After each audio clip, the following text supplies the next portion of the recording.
Hi, I'm Mark, and this is Subliteral Network. I make art and comics, and thanks for watching. Remember to hit like and subscribe, and to leave your feedback in the comments.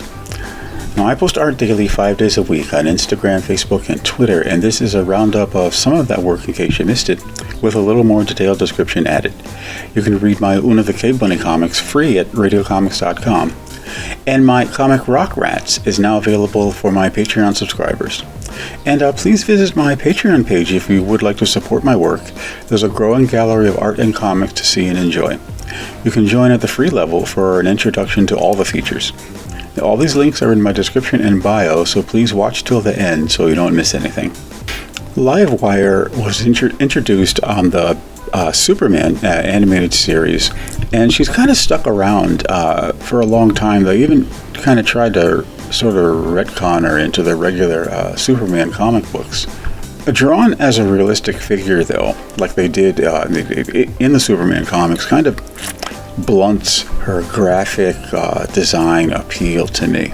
So Bruce Timm's design was very graphic, very cartoony, and I've in the drawing that I've done here, I've kind of tried to blend a little more of a three-dimensional feel with the graphic simplicity of Livewire's original design.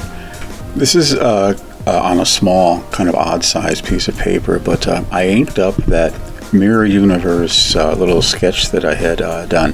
Now, the Star Trek Mirror Universe, which some of you may know, was introduced on the original series, and I think that in terms of its design and feel, it's one of the most enduring ideas that came out of the early Star Trek.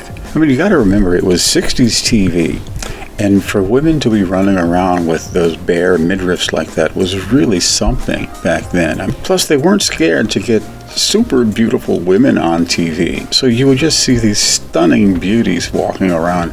Old TV is just great for that, frankly. I drew this Sharpie sketch for one of my eBay winners, and it turns out it's probably, at this point, it's my favorite drawing of the Hulk that I've ever done. I found out that if you draw the Hulk without a neck and just his head plopped on his giant shoulders, somehow that has a lot to do with how the character is supposed to look. At least for me, that's true. And the jaw sticking out and the blank, dark eyes, where he's got like no intellect, but just gives off a lot of physical strength, kind of that sort of impression.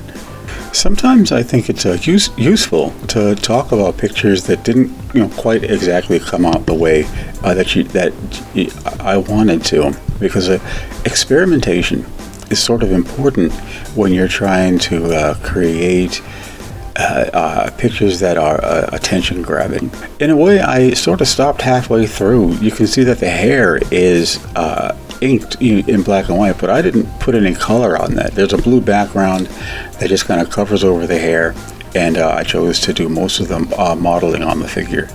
At the end, I ended up liking it more than I thought I would, and even some of it is sort of kind of nice to my eye looking back in retrospect, but it's a hit or miss. Some good, some bad, and the really awful ones you don't show, but the ones that kind of come out okay, show them.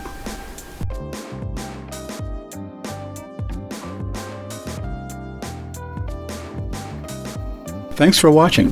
Thanks to my subscribers, and a special welcome to my new subscribers. I'm happy and appreciate that you enjoy hearing about my work, and I hope you can come back for more. Remember, joining me on Patreon helps me create the content you enjoy.